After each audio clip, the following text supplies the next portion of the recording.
Good afternoon, and welcome to Towery's webinar on preserving your wealth for future generations.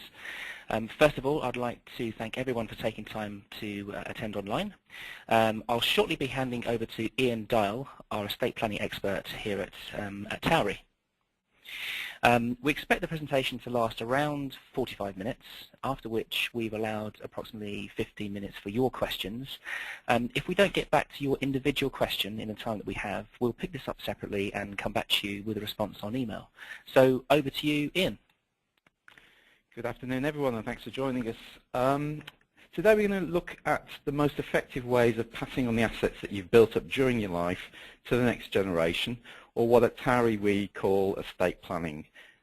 This is a huge subject, and there's a limited amount of time, so it's going to be a limit to what we can achieve in the 45 minutes available. So what I've tried to do today is pitch the content at my mental image of the average estate planning client, the idea being that by pitching at that middle ground, what we cover today should be as relevant to as many people as possible. Now, it may be that your own personal situations are slightly different from the normal, and in order to combat that, we'll talk about, if you do want advice on an individual basis at the end, how you can go about that. So what are we going to be covering today? First of all, then, what we'll look at is what is estate planning, because it's by no means just about mitigating inheritance tax. There's other factors involved as well. That said, inheritance tax is a big part of it, so we'll look at inheritance tax. The aim of that section being to give you enough information you can decide, does this affect me? If so, to what extent? And hopefully enough understanding of inheritance tax so that as we look at some of the solutions, you can see at a high level how they make sense. Then we develop a four-step approach that's starting to put together a solution to your own particular needs. And then we'll look at a couple of solutions, and finally I'll try and summarize the key points. So what is estate planning? Estate planning is broader than just inheritance tax mitigation. My definition would be it's how you pass on your wealth to the people that matter to you in the most effective way. So I'll probably say children a lot today, because in many people's situations that's who matters most to them. However, it could be nephews and nieces, it could be friends, etc. There are other factors to consider as well as tax efficiency. So tax efficiency is part of it, but also you need to think about how important it is to protect the assets. So have you got a child who's going through a divorce, or maybe a potential bankruptcy, or maybe somebody who's on full-time benefits and you don't want to damage benefits. So all of those are factors you may need to think about. The other factor you need to think about is what access do you need yourself. There's no point making the next generation wealthy if in order to do so you leave yourself financially vulnerable. Now that said, inheritance tax is a big part of the equation. So what is inheritance tax? So inheritance tax is a tax on transfer of assets during life or on death. So any time assets pass on to somebody else, you need to think about what's the inheritance tax implication of that. So when will it be payable? Generally, inheritance tax is payable on death. However, it can be during lifetime. If you put too much money into the wrong trust at the wrong time, you can actually trigger a 20% lifetime liability with further tax to pay if you were to die within 7 years. How much tax will you, which assets will you pay tax on? If you're what we call UK domiciled, you've got a liability on worldwide assets. So in other words, despite popular belief, investments abroad, bank accounts abroad, property abroad, that's all part of your UK estate when it comes to paying inheritance tax. As are chattels, so cars on your drive, jewelry in your jewelry box, paintings on your wall, that's all part of your estate when it comes to paying inheritance tax. So the only exceptions are really working farms and trading companies. So a working farm is a farm run as a commercial enterprise, as opposed to I live in a farmhouse and I've got 3 chickens in the backyard. And a trading company is a company that is there to either manufacture something or provide advice or services, as opposed to I've got 3 rental properties and I've wrapped a corporate structure around it. So trading companies may qualify for business property relief. Farms may qualify for a combination of agricultural property relief and business property relief, which may mean that in full or in part they're relievable against inheritance tax. But apart from that, everything you own worldwide is taxable. How much tax will you pay? Typically you'll pay 40% tax on everything above the nil rate band. So let's just look at that in a bit more depth. So each individual has the nil rate band for this tax year of £325,000. So if, as an individual, I've got assets of £325,000 or less, then they'll be taxable at 0% and there'll be no tax to pay. If I, as an individual, I've got assets of £500,000, then the first 325 will be taxable at 0%. The remaining 175 will be taxable at 40%, which will give me a £70,000 tax liability. Ignoring the graph for a moment, if we're a married couple and we've got an estate of £1 million, because we've each got a nil rate band, then the first £650,000 is effectively tax-free. The remaining £350 will be taxable at 40%, which would give me a liability of £140,000. So if you're looking at your own personal situation, add up everything you own worldwide, multiply, knock off one or two nil rate bands depending on whether there's one or two of you, multiply the rest by 40%, and that will give you a rough estimate of what you owe in inheritance tax. Now the reason I say rough estimate is if you have made a gift within the last 7 years, then part of your nil rate band may temporarily have been used, which means that your liability on your death would be slightly higher for the balance of that 7-year period. And if you've been widowed in the past, it may be that as an individual you have more than one nil rate band. And we'll talk about the concept of a transferable nil rate band in a moment. Now that figure is an interesting figure. It's not a particularly useful figure because unless you die this afternoon, it'll have changed by tomorrow morning. So the real question is, how is that going to change with time? So if you've got a business, what are you going to do with the business? Are you going to sell it, in which case it'll be a cash injection into the estate, or are you going to hold it until death, in which case it may still qualify for business property relief? If you've got pension funds that you don't need, what are you going to do with pension funds? And the other factor you need to think about is that the nil rate band is now fixed until April 2018, which means that whilst your estate continues to grow, the growth in house values and investments, for example, because you've got a fixed allowance against it, people's liabilities are going up with time. And to put some figures on that, the Institute of Fiscal Studies say that by 2018, 4 times as many people will be liable to pay inheritance tax, and the revenue taken by inheritance tax will go up from 3.5 billion to 5.9 billion, so a significant increase. So that's the bad news. What's the good news? Inheritance tax has been described somewhat differently. Roy Jenkins once described inheritance tax as a voluntary levy paid by those who distrust their heirs more than they dislike the inland revenue. And the background to that comment was that capital transfer tax, the predecessor to inheritance tax, was just going out. Inheritance tax came in to replace it, and as it came in to replace it, it brought in some legislation around what we call potentially exempt transfers, PETs. And what that legislation says in a nutshell is that I can make a gift of any size today, and provided that gift is outright, so there's no strings attached saying I can have it back if I want it back or continue to use it, and as long as I then live for 7 years, so I can't do this on my deathbed, that gift will then be outside of my estate.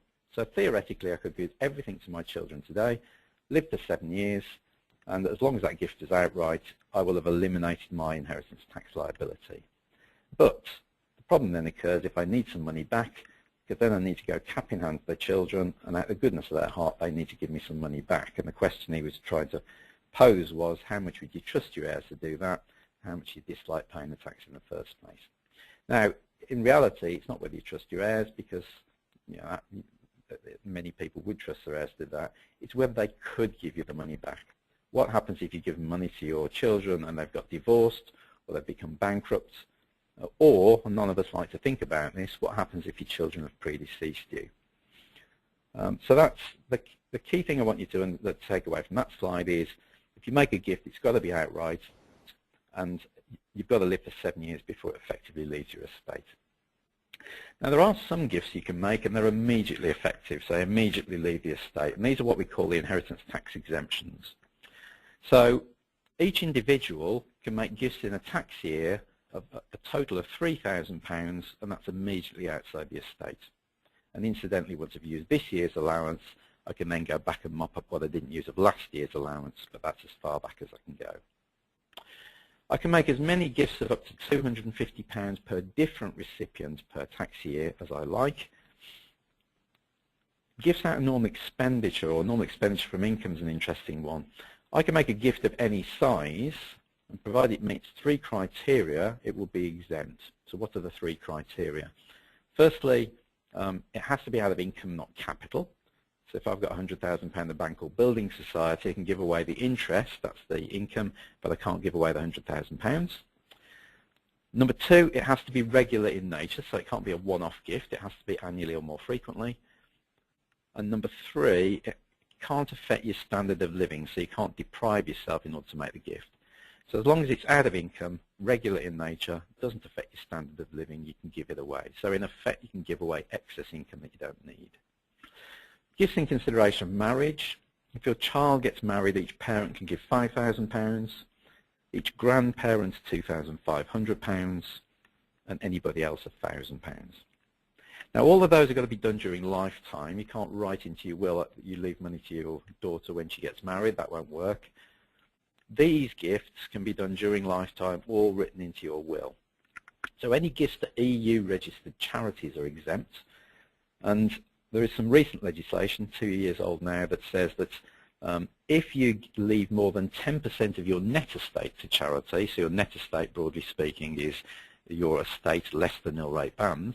So if you leave more than 10% of your net estate to charity, the remainder of the estate will be taxable at 36% rather than the usual 40% inheritance tax rate. So that can be quite useful for people leaving money in their wills. Gifts to political parties, you'll be very pleased to know, are exempt. And any gifts to spouse, so between husband and wife, during life or on death, are also exempt. Now I'll say husband and wife a lot today, I'll say spouse a lot today. Every time I say that, you can also read same-sex civil partnerships, so registered relationships.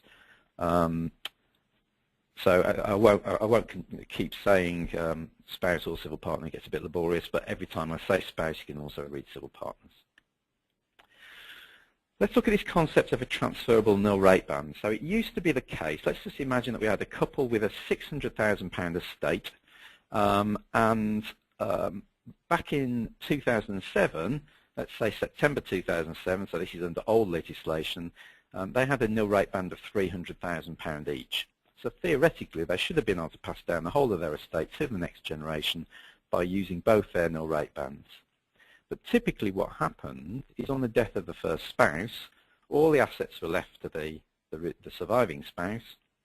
There was no tax to pay because it's a gift between husband and wife, but it meant that all the money that was then in one name with only one nil rate band to use, which meant that they were, in effect, in our example, £300,000 in excess of the nil rate band, taxable at 40%, which there was a £120,000 tax liability. And that was completely avoidable with some planning in wills, which we'll look at later. However, many people never got around to doing that planning. So in October 2007, the rules changed, and it said that the surviving spouse could now use the unused percentage, or fraction if you like, of the deceased spouse's nil rate band. So let's see what we mean by that in an example. So let's imagine that a husband died in 2007, so we're in the new legislation, December 2007, and his will said that on his death he left £75,000 legacy to the children, and the rest of his estate he left to his wife. Now back then the nil rate band was £300,000, and both husband and wife had a nil rate band. So the question is, how much of his nil rate band did he use? Well, he used 75,000 of his 300,000, so he effectively used a quarter of his nil rate band, which means that the surviving spouse could now use the missing 3/4 of the nil rate band that he didn't use on her death. So let's just imagine now that the wife dies some years later, and at that point in time, the nil rate band happens to have climbed to £400,000, so that's just a figure I've plucked from the sky. She would have 1 3/4 times that £400,000, so she would have a £700,000 nil rate band. So note how we've taken the missing percentage, or the missing fraction if you like, rather than the missing pounds. Now there were some other winners too, because it didn't matter when the first spouse died, even if it was before October 2007. So even if the husband, let's say, had died in 1990, as long as the spouse could prove that he didn't fully utilise his nil rate band, she could now use that nil rate band on her death.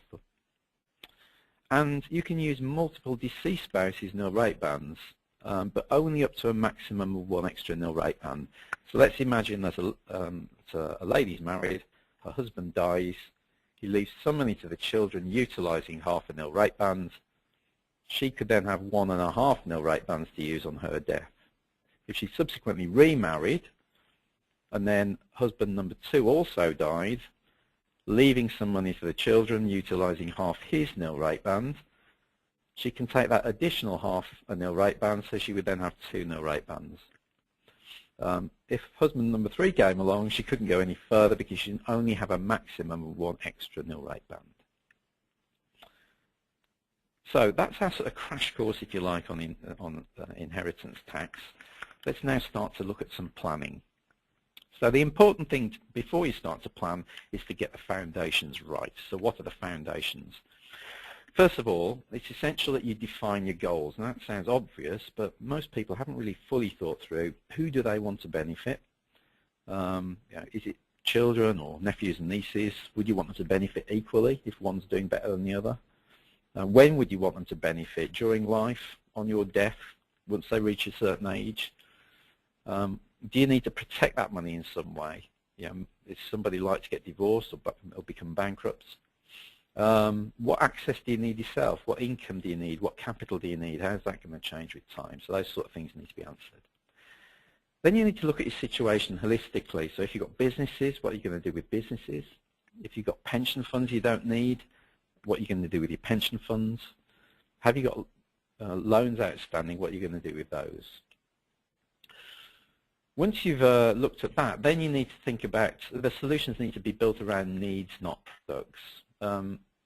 Often we see that many of the solutions that are proposed to people who have estate planning needs or looking to mitigate inheritance tax involve some sort of financial services product, which, in some cases they are suitable, but some of the best solutions in this area don't involve products. So it's important to think about the way that you pay for advice. If the advice is dependent on a product sale, then just make sure that people are considering all of the options available, not just those that involve the sale of a product. So for example, some of the best solutions may be things like outright gifts.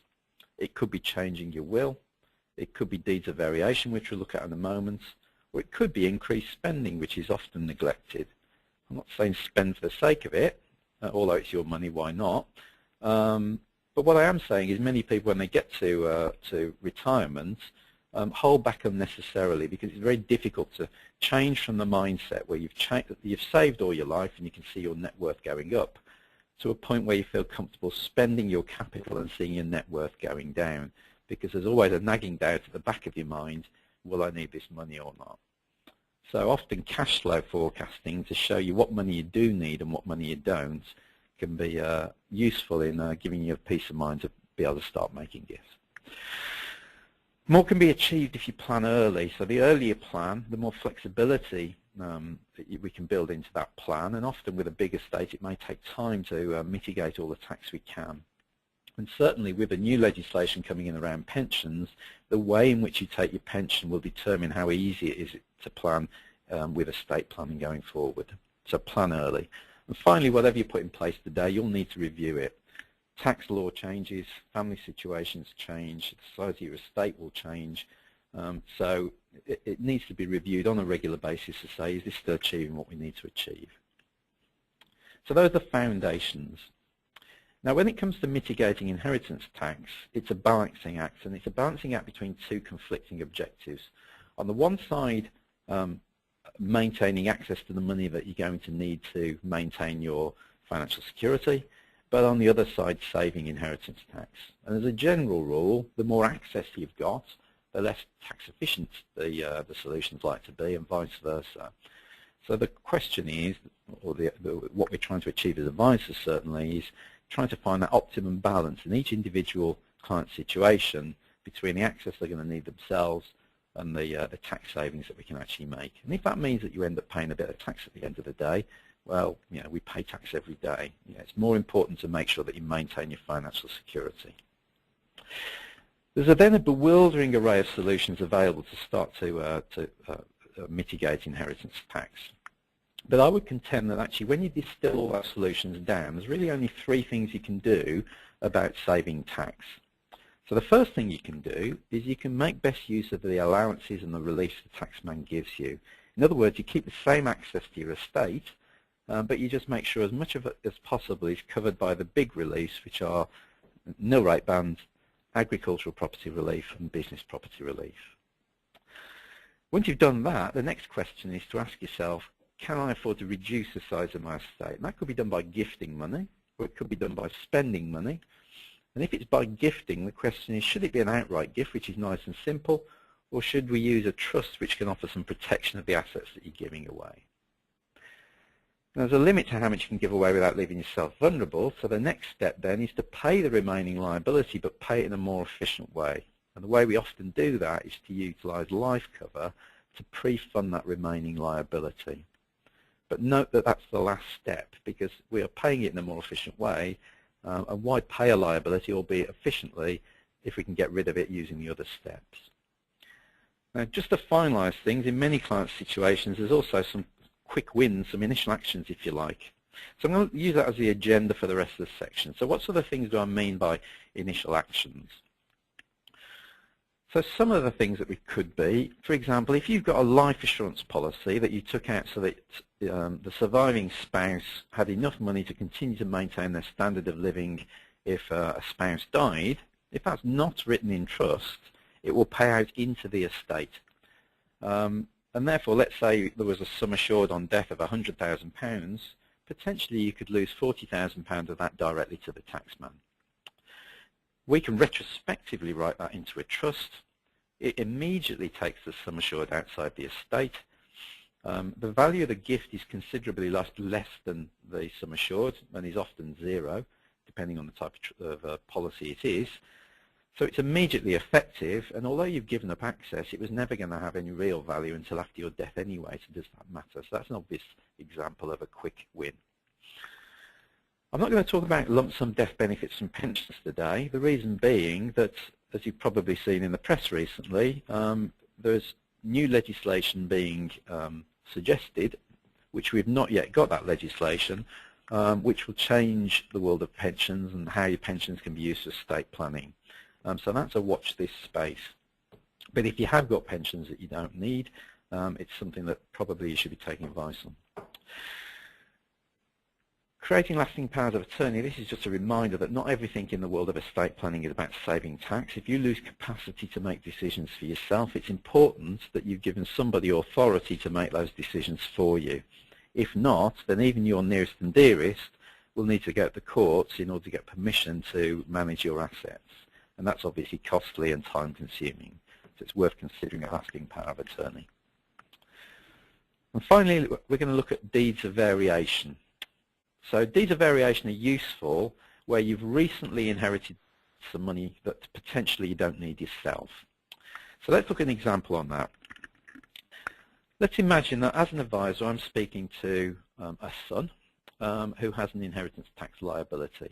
And part of the solution to his liability that he's looking at is making a gift of £250,000 to his child, the grandson, we're going to call him. Now, as I said earlier, in order for that to be effective, he can have no access to that money, and he must live for 7 years. That doesn't mean that the advice is poor, because as long as he didn't need the money and as long as he does live for 7 years, he would save 40% of the £250,000 gift, which would save £100,000 in tax. Now, on further questioning, we find that part of the reason he's got all this money is that he has received from his recently deceased father £500,000.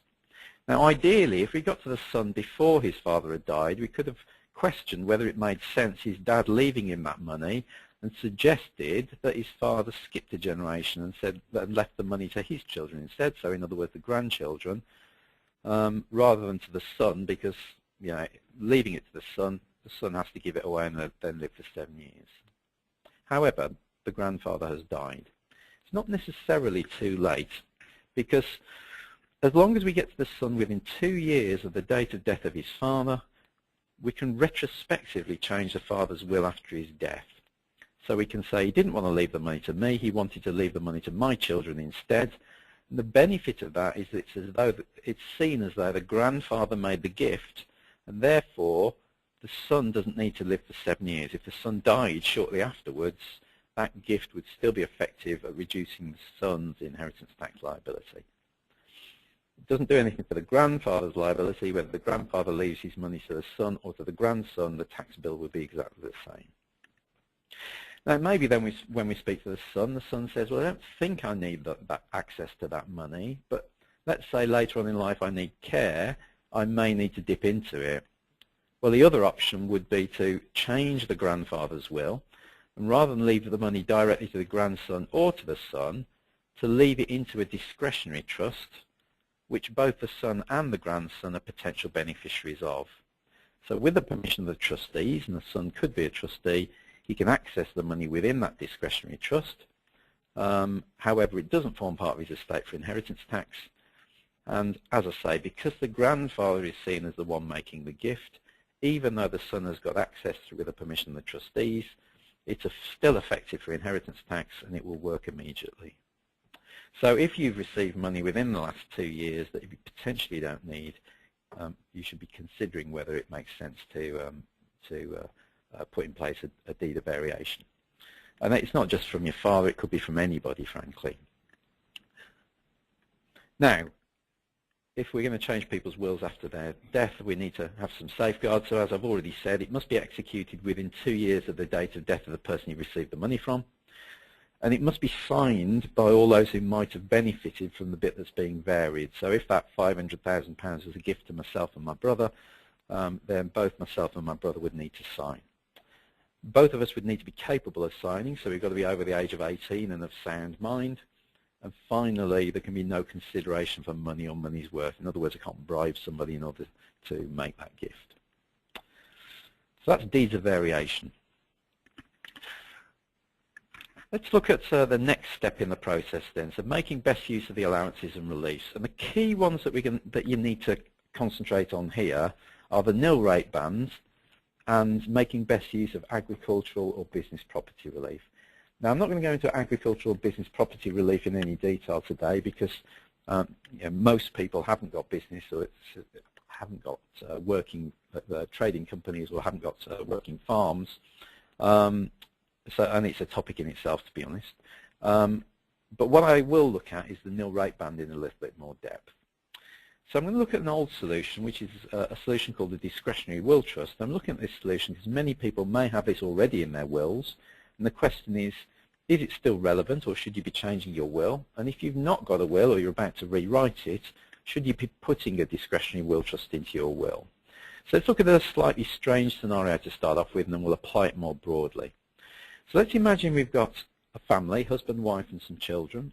And at the point of the husband's death, there are assets of £750,000 in his estate. Now remember that both husband and wife have got nil rate bands. So for this year, the wife's nil rate band is £325,000. But the husband is slightly different because he was married in the past. His wife died, and when she died, she left all her money to him, so she didn't use any of her nil rate band. So as we said earlier, because of the transferable nil rate band, he will have a nil rate band of £650,000. Now, if the husband's will said, I leave everything to my wife on first death, then remember that on any death, the maximum amount of nil rate bands somebody could have is 2 nil rate bands, so 1 additional nil rate band. Now, in this couple, we actually have 3 nil rate bands, so that would mean that we ended up wasting a nil rate band, which means, in effect, that they pay tax of 40% on 1 additional nil rate band of 325. So that's an additional £130,000 in tax. So let's just imagine that we change the husband's will slightly, and we say that his will says that rather than leave everything to the spouse, he leaves an amount up to the available nil rate band, £650,000, into a discretionary will trust, and all the other assets, the other £100,000 in this case, he leaves to the wife. So there's still no tax on first death because the £650,000 gift to the discretionary trust is covered by the nil rate band. £100,000 is covered by the inter-spouse exemption. Now the money in the trust is available to any of the potential beneficiaries, and the potential beneficiaries of that trust are the wife but also the children. So with the permission of the trustees, and again the spouse could be a trustee if she wanted, she's still got access to that money, even though it doesn't form part of her estate. The benefit being that we've already utilised 2 nil rate bands to avoid tax, and the assets in that trust don't form part of the wife's estate. However, when the wife subsequently dies, she's still got her own nil rate band to use. So let's just imagine at the time of the wife's death, she had an estate of £825,000.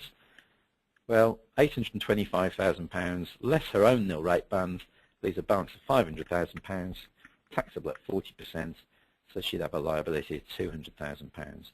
But what we've actually done is we've used 2 nil rate bands here and 1 nil rate band there, so we've utilised 3 nil rate bands, saving tax on that additional nil rate band. So the first conclusion from that is that if you have been widowed in the past and your spouse didn't use a nil rate band and you subsequently remarried, then it certainly makes sense to consider putting a discretionary will trust into your will to capture that additional nil rate band.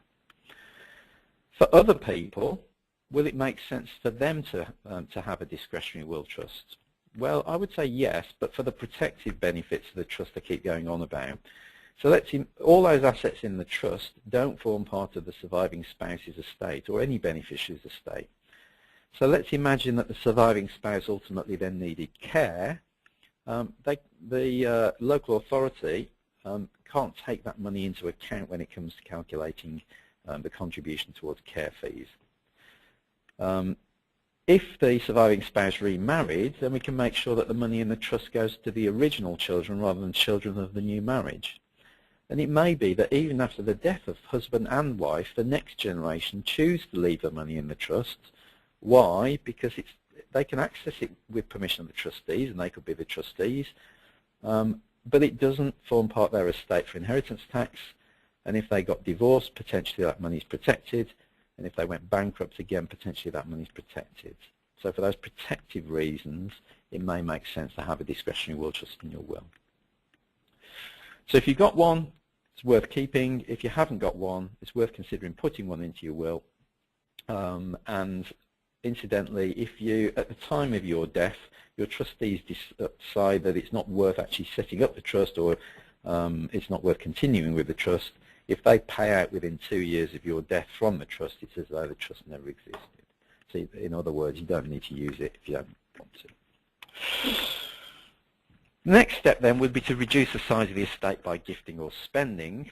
And before we do that with our clients, the first question we have to ask is, can this client afford to make this gift? And typically the way we'll do that is we use cash flow forecasting to analyse the amount of the client's estate that they're going to need for themselves.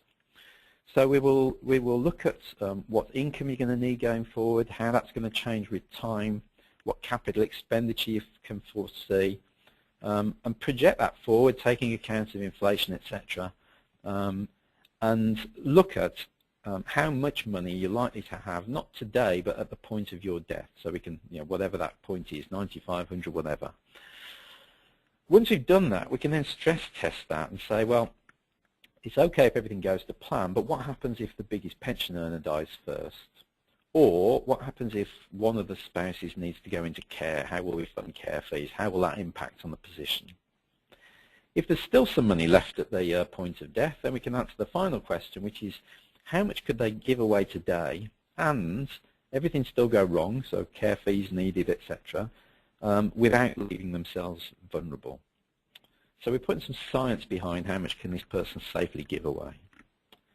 Once you decide that a client can safely gift money, the next step is to work out what types of gifts. Typically we'll start with exempt gifts. Why? Because they're immediately effective. The only problem with exempt gifts is that they're limited in size. So if a client needs to give more than that, we'll then look at further gifting, and that could be outright gifts, which are nice and simple, or it could be gifts using trusts. And It could be a combination. It could be a combination of different trusts, or it could be a combination of outright gifts and trusts. Maybe you're happy putting money in one child's name but not the other for whatever reason. And once you've decided we're going to use trust, the question is what type of trust should we be using? Who will be the settler, the person that puts the money in? So it should be husband or wife or both. What order should those trusts be implemented, etc. Now there's a whole array of different sorts of solutions or trusts that we could use. I'm not going to go into any of those trusts today. They all have their relative merits and their relative downsides, and for most clients the best solution will often be a combination of different types of gift. So that's gifting. Now there will come a point when you've gifted away as much money as you can afford to gift without leaving yourself vulnerable. The final step in our process then would be to pay the remaining liability in a more efficient way. Generally we'll use life cover here to fund the remaining liability. And we use life cover really in two ways. The first way that we'll use life cover is that we'll work out that once all your planning is effective, how much liability remains. We'll typically cover that with a whole of life policy written in trust. So typically what we call a joint life, second death, whole of life policy. So joint life, it covers husband and wife. Second death, it typically pays out on second death rather than first death. Why? Because that's when the liability generally hits, because most assets are left to the spouse on first death. Incidentally, if you're widowed or single, we can still do this, but it's slightly less efficient. Joint life, second death, whole of life, if you live to your 140, provided you're still paying the premiums, then the policy will pay out.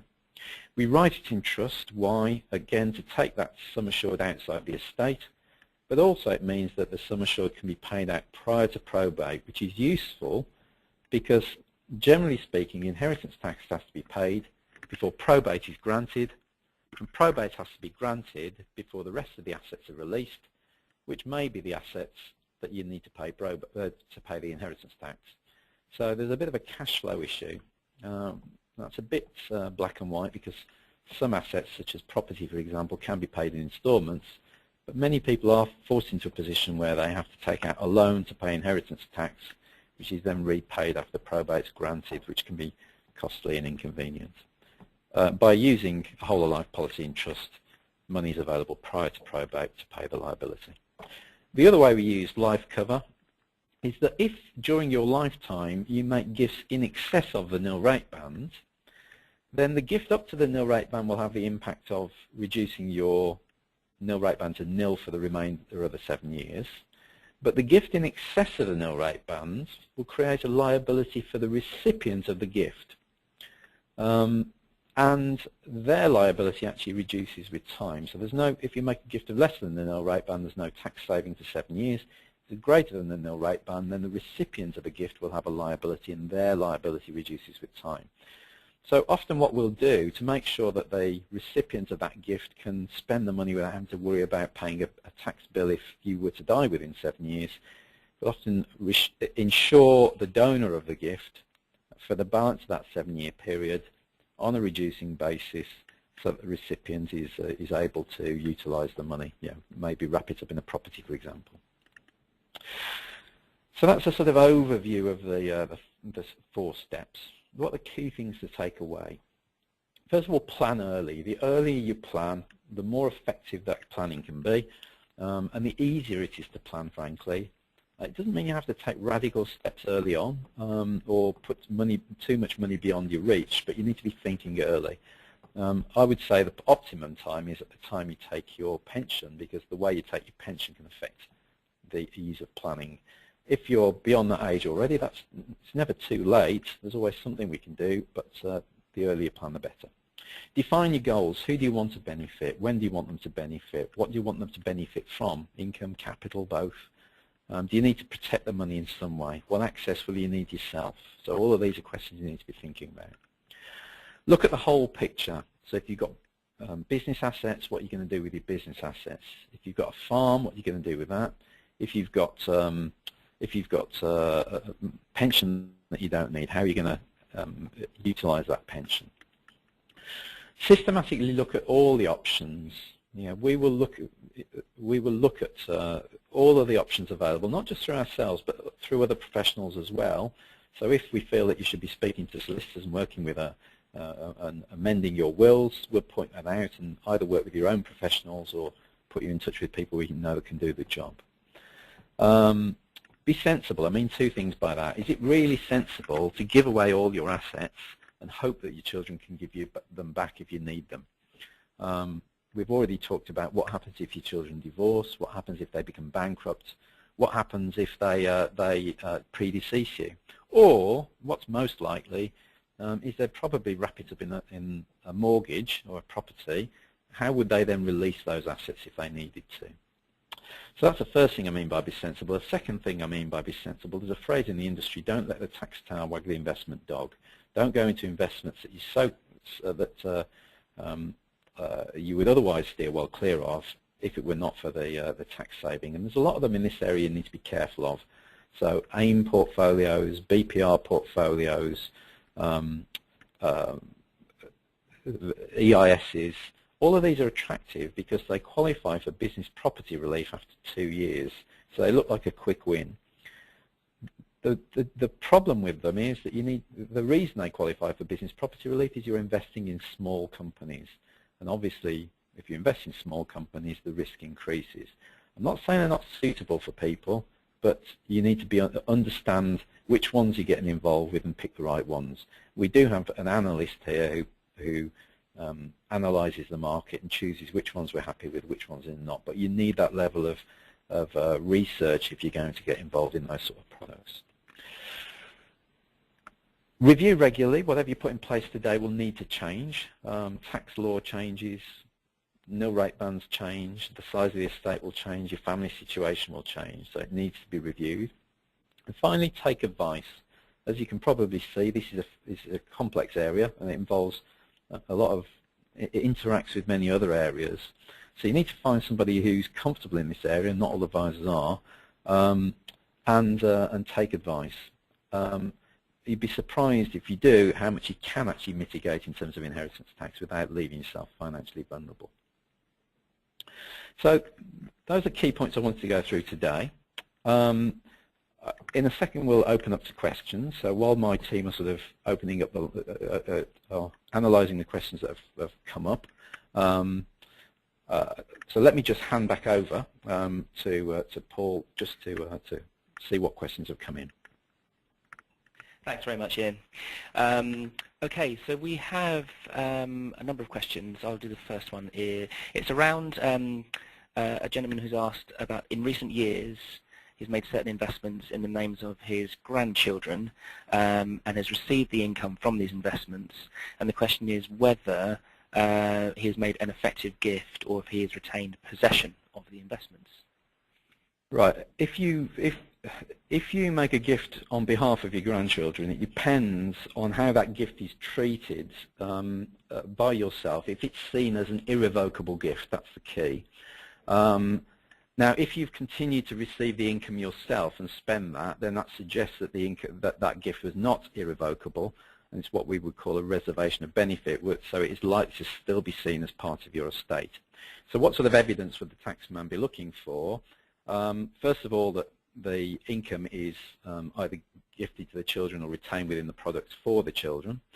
If a grandparent makes that gift, then the child is actually taxable on that income. So who was paying the tax? Was it the grandparent or was it the child?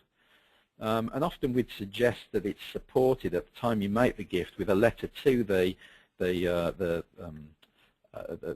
parents or the guardians of the child to say, I'm making this gift, it's an irrevocable gift, and it will be available to the child at the age of 18. So it's all about the way you treat the gift as to whether it's an effective gift for inheritance tax. On the facts that you've just laid out, my instinct would say that has not been an effective gift. If you want to make it effective, then you would need to stop receiving the income and then live for 7 years. Thanks, Ian.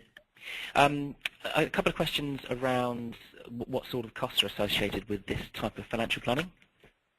The type of costs will vary, obviously, on which advisor you go to. Personally, and it's sort of how long is a piece of string question as well, because how complex is the estate? If you've got assets dotted all around the world, then that's obviously much more complex than if you've got nothing more than a house and some savings. So at Towery, the way we charge is slightly different. We charge an hourly rate for the amount of work that we do, rather like a solicitor and accountant would. Our first appointments are free of charge. They're an opportunity for you to find out a little bit more about us, for us to find out what you're trying to achieve and a bit about your situation. At the end of that meeting, one of two things would happen. Either if we can't help, we will say so and we'll try and point you in the right direction. For example, it may be better that you work with an accountant or a solicitor before you move any further. If we can help, we'll outline this is what we think we can do, this is how many hours of our time we think it will cost, and therefore this will be the likely cost. And it's only if you then sign that, what we call a scope note, to say, yes, I'm happy with that, that you're then committed to anything. So I'm not trying to evade the question. We would charge an hourly rate, and it would be all disclosed in advance, so you never get a bill that you're not expecting. Great, thanks, Ian. A question in around, if I make gifts of less than $325,000 in total, will tapering relief apply? In a word, no. So if you make a gift of less than £325,000 as an individual, the impact of that, let's put an example. Let's imagine you make a gift of £125,000. The impact of that will be that it will reduce your 325 nil rate band down to £200,000 for the next 7 years, which will mean that your estate pays more tax on death. And that doesn't taper, so the whole of the £125,000 is knocked off your nil rate band for 7 years. So taper relief only applies when you make a gift in excess of the nil rate band. So let's imagine that you give £525,000. The first 325 will eliminate your nil rate band for the next 7 years, so that will mean your estate pays more. The remaining £200,000 will create a liability for the recipient of the gift. So their liability would be 40% of that, £80,000, and that £80,000 would actually taper with time. So their liability tapers with time. So it stays level for 3 years, and then the £80,000 drops by 20% a year for each year after that. So after 7 years, there's no liability left. So in a word, if the gift is less than the nil rate band in any 7-year period, there's no benefit from taper relief. Thanks very much, Ian. Okay, well, I think that brings us to the end of today's webinar. I hope this has helped give everyone a bit more insight into the topic of estate planning, and thank you very much, Ian, for taking us through your presentation. If you would like to have a confidential conversation around preserving your wealth or pensions, investments, or any other aspects of your financial planning, please feel free to drop us a line at webinars@towery.com. That's webinars@towery.com. And as Ian says, the purpose of any initial meeting would be to see if we can help, and any initial consultations are provided free of charge. So thank you very much for listening, and we look forward to hearing from you soon.